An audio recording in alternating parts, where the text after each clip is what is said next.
मध्य प्रदेश के मंदसौर जिले में भाजपा सरकार द्वारा गांधी सागर अभ्यारण्य में चीता प्रोजेक्ट लॉन्च किया गया, जिसमें 25,000 से अधिक गौमाताओं की जान को खतरा हो गया है।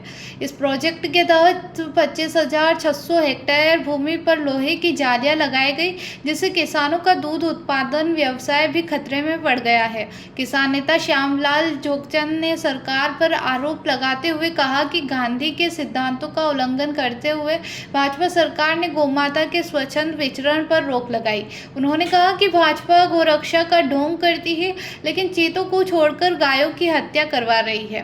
किसानों के लिए पहले से ही भूमि अधिग्रहण हो चुका था और अब चीता प्रोजेक्ट से उनका दूध व्यवसाय प्रभावित हुआ है, जिससे ग्रामीण बेरोजगार हो गए हैं। जोगचंद ने कहा कि भाजपा पर जनता का गुस्सा भयंकर रूप से फूटेगा।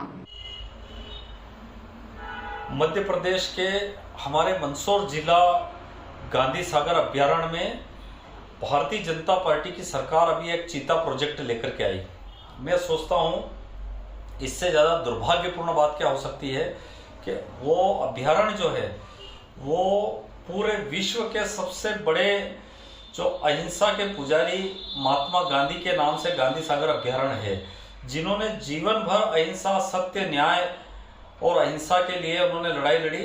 हिंसा के विरुद्ध उन्होंने पूरा जीवन अपना लगा दिया और पूरे जीवन भर उन्होंने महात्मा गांधी जी ने देश में ही नहीं विश्व में अहिंसा का पाठ पढ़ाया। उनके नाम से जो अभ्यारण्य है वहां पर हमारे गांधी सागर अभ्यारण्य में चीता प्रोजेक्ट लेकर के आई और हमारे मध्य प्रदेश के मुख्यमंत्री और डिप्टी सीएम दोनों ने चीता के कपड़े पहने उस कलर के और वहां जाकर के चीते छोड़े। उस इलाके में 25,600 बीघा जमीन से भी ज़्यादा जमीन सरकार ने एक्वायर करी। चारों तरफ लोहे की मजबूत जाली वहाँ पर लगा दी ताकि कई अन्य जो पशु वहाँ अंदर आ नहीं सके। उस जगह 25,000 से भी ज़्यादा गौ माताएं वहाँ स्वच्छंद विचरण करती थी, गौ माता वहाँ चरती थी। और उस इलाके में जब देश की आज़ादी हुई, गांधी सागर बांध बना, तब वहाँ वन विभाग में ये जमीन किसानों की चली गई थी। इस जमीन वहाँ आसपास अन्नदाता किसानों के पास खेती बाड़ी करने के लिए जमीन नहीं थी। तो स्थिति ये बन गई थी कि सारे जो किसान हैं वहाँ पलायन को मजबूर थे, लेकिन उन्होंने हिम्मत नहीं हारते हुए पर्यावरण की सुरक्षा के लिए, वनस्पतियों की सुरक्षा के लिए, वन संरक्षण के लिए उन किसानों ने अपना सर्वस्व जीवन न्यौछावर करते हुए वहाँ जो है दूध का, गाय का जो उन्होंने दूध का उत्पादन शुरू किया, गाय भैंस जो पशुपालन उन्होंने किया और वो लगातार दूध के व्यवसाय उस इलाके के लोग करते हैं। लेकिन उस इलाके की ज़मीन को पूरी तरीके से सरकार द्वारा बंद करके और वहाँ के लोगों का आना जाना बंद करके वहाँ चीते छोड़ दिए हैं। अब वो 25,000 गायों का जो निवाला था वो भारतीय जनता पार्टी की सरकार ने उनके मुँह से छीन लिया है। तो स्थिति ये है कि पूरे देश में भारतीय जनता पार्टी गौ माता के नाम से ढिंढोरा पीटती है, गौ माता के नाम से जो वो दंगे करवाती है, गौ माता के नाम से पूरे देश में गौ माता का नाम देकर के काम करती है।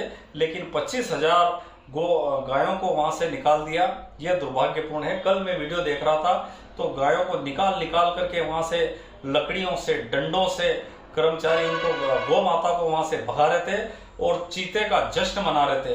अब मुझे ये नहीं लगता है कि भारतीय जनता पार्टी किस तरीके से की बात करती है कि अहिंसा के पुजारी पूरे विश्व में मोदी जाकर के महात्मा गांधी जी के चरणों में और उनकी प्रतिमा के सामने नतमस्तक होते हैं, लेकिन वहीं हिंसक पशुओं को वहां पर छोड़ जाना निश्चित रूप से दुर्भाग्यपूर्ण है। मैं सोचता हूँ अन्नदाता किसानों के साथ ये अपमान का घूंट बड़ा ही दुखदायी है। इस प्रोजेक्ट के आसपास के 1-1.5 किलोमीटर तक के जो किसानों को गांव खाली करना पड़ेंगे और स्थिति इतनी हो जाएगी कि उन किसानों को और दूध उत्पादक किसानों को बेरोजगार इस सरकार ने बना दिया। ये कतई ठीक नहीं है। मैं पुनः यहाँ के जो मुख्यमंत्री है मोहन यादव, उनसे अनुरोध करना चाहूँगा कि अपने जो कार्यों पर पुनः विचार करें, क्योंकि आप खुद जिस बिरादर से आते, जिस समाज से आते, वहाँ भगवान श्री कृष्ण ने हजारों हजार गायें वहाँ पर पाली। लेकिन आज पता नहीं कौन से मुख्यमंत्री की इनकी क्या विचारधारा है कि उन्होंने गाय को हटा करके चीतों को छोड़ दिया। ये निश्चित रूप से दुर्भाग्यपूर्ण है और इसकी जितनी निंदा की जाए उतनी निंदा कम है। मंदसौर से रवि पोरवाल की ये रिपोर्ट। बिरबल, हमारे महल की ये क्या बुरी हालत हो रखी है। इंस्पेक्टर साहब, यही है वो दरिंदा जिसने हमें दीवार में जिंदा चुनवा दिया था। गिरफ्तार कर लीजिए इन्हें। अनार करे तुमको तो मैंने जिंदा दीवार में चुनवा दिया था, तुम बाहर कैसे आई? जहांपनाह, मैंने तो आपसे पहले ही कहा था कि अनारकली को बाप जी एएसी ब्लॉक से बनी दीवार में चुनवाते हैं, लेकिन आपने मेरी एक नहीं सुनी। अब भुगतो। बाप जी एएसी सीमेंट ब्लॉक्स, इसमें ना सीमेंट और रेत की जरूरत होती है, ना ही तराई करने की झंझट। लाल ईंटों के मुकाबले ये ज्यादा मजबूत, किफायती और फायदेमंद है, क्योंकि वाटर प्रूफ के साथ साथ ये साउंड प्रूफ भी है। काश मैंने अनारकली को बाजी ब्लॉक से बनी हुई दीवार में चुनवाया होता तो मुझे ये दिन नहीं देखना पड़ता।